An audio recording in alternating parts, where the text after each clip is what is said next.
Wassalamualaikum warahmatullahi wabarakatuh.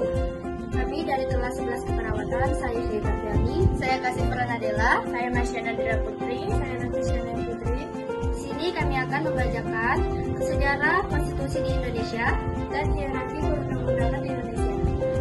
Menantang. Penutup lagi.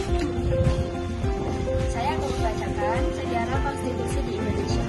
Sejarah konstitusi di Indonesia dimulai dari janji Jepang untuk membentuk Badan Penyelidikan Usaha-Usaha Persiapan Kemerdekaan Indonesia atau BPUPKI.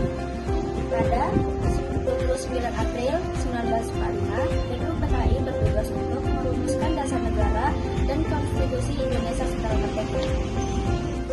Berikut ini adalah beberapa tahapan penting dalam sejarah konstitusi Indonesia. BPUPKI. BPUPKI mengadakan 2 kali sidang, yaitu pada 29 Mei sampai dengan 1 Juni 1945 dan 10 sampai 17 Juni 1945. Salah satu hasil kerja BPUPKI adalah Piagam Jakarta yang menjadi dasar awal konstitusi Indonesia. Panitia 9. Setelah sidang BPUPKI, dibentuk Panitia 9 untuk menyempurnakan Pancasila. Panitia Persiapan Kemerdekaan Indonesia (PPKI). PPKI dibentuk pada 7 Agustus 1945 dan mengadakan sidang 3 kali pada 18, 19, dan 22 Agustus 1945. Pengesahan Undang-Undang Dasar 1945 pada 18 Agustus 1945, Komite Nasional Indonesia Pusat KNIIP, pengesahan Undang-Undang Dasar 1945 sebagai Konstitusi Negara Republik Indonesia.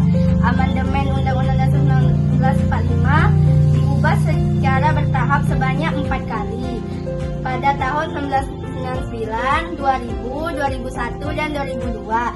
Selain Undang-Undang Dasar 1945, Indonesia juga pernah menggunakan konstitusi lain, yaitu Konstitusi Republik Indonesia Serikat atau RIS 1949 dan Undang-Undang Dasar Sementara atau UUD S 1950.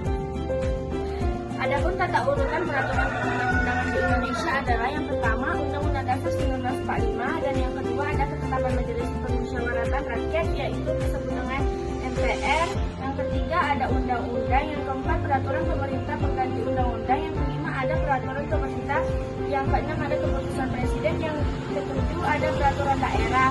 Nah, di hierarki peraturan perundang-undangan di Indonesia bahwa peraturan perundang-undangan yang berlaku memiliki tingkatan hierarki.